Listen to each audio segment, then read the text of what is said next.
ว่าตัวนี้ให้เฮาเข้าใจหรือว่าเก็บประสบการณ์เติมเนาะจะมีประสบการณ์หรือบ่มีประสบการณ์ก็มันก็บ่เกี่ยวเนาะอยู่ในบางกรณีหรือบางสถานที่อยากให้เฮาเข้าใจเนาะบางคนเป็นมีประสบการณ์ไปแทดผ่านแต่ไปใส่ชีวิตไปยืนเขาเรียกว่าไปยืนเคียงข้างไปยืนแทบข้าง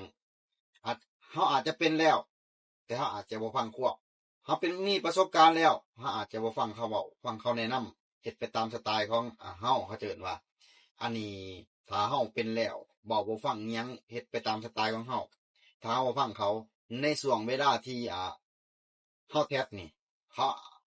บ่เอาเฮามันก็เป็นไปได้เนาะและที่น้องว่าคนบ่เป็นจบมาแต่โรงเรียนสอนขับรถแต่เขาเอาน้องเงิดอันนี้มันบ่ต้องเป็นเงิดก็ยาหนึ่งเป็นหยังเขาจังอับคนบ่เป็นก็ยาบอกฟังความถูกบุคลิกท่าทางบ่เป็นเขาจะสอนเอา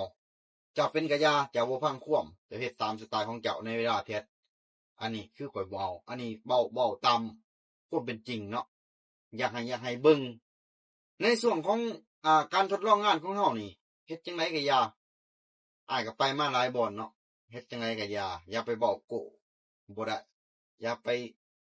แสดงมาดกิริยาท่าทีเนาะบางเทื่อเฮาคน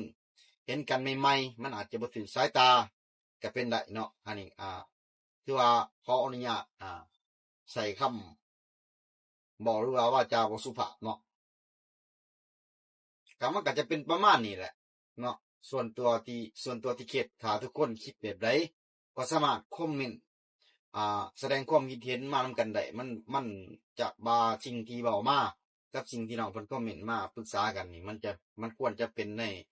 ไปในทิศทางใดเนาะก็ขอฝากนำทุกคนคอมเมนต์แสดงความคิดเห็นกันได้เนาะ